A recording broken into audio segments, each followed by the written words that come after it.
Are you on a diet but the fat doesn't go away? My name is Stepan Gromov and let's figure out why this is happening. Our body is a very complex mechanism that can perform many different functions. We can watch football, play chess, go to the gym and not go there, sleep, eat after 6 o'clock, and you understand. In order to perform all these actions we need energy. This is obvious. In order for the phone to work you need to charge its battery. We don't eat electricity but we eat hamburgers, pizza, cola and so on. Our body grinds food into tiny components resulting in the release of energy that we use for our needs. But we do not need energy here and now. We eat once so that we can be active for many hours afterwards. Energy is needed later, so there is a need to store the substance that we have consumed in food for the further use as a battery. Food consists of many components, and these components can also be stored in different ways. There is glycogen, ATP, creatine, phosphate, free fatty acids, glucose and many other things in the processing of which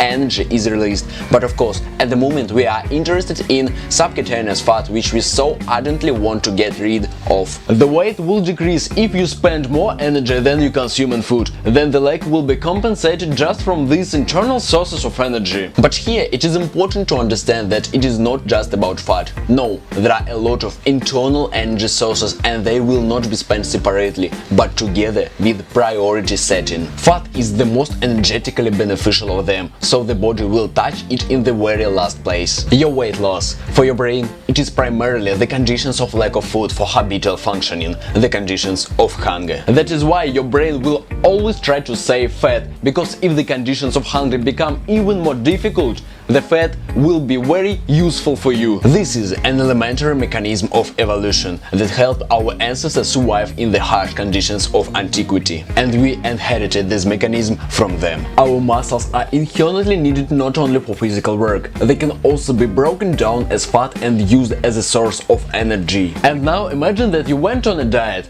limited your calories. For your brain, you began to starve, lost the constant access to food. Your muscles weigh much more than fat, so you need to spend more energy on their content. In addition to this, your muscles move, they are active, which means that the energy consumption for their maintenance increases even more. When fully processing 1 gram of muscle, energy is released about half as much as when processing the same amount of fat. So what is more profitable for the body to save during the fasting period? Muscles that require a lot and give little, or fat that doesn't touch anyone and gives more energy? The answer is obvious and it would seem all is lost. But no, you can explain to your body that the muscles are more needed at a given time, even though you are starving. How do we do this? It is simple. The brain does not need to explain anything.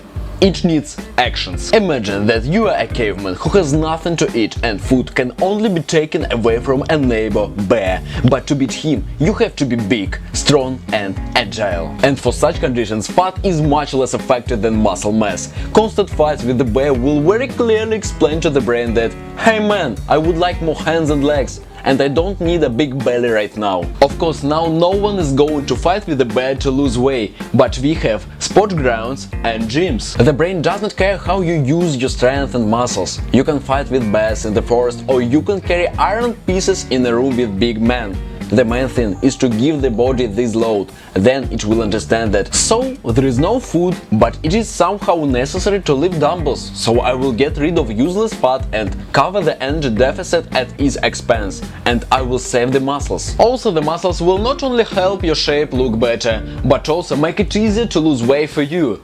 But how? Remember that muscles require much more calories for their maintenance than fat.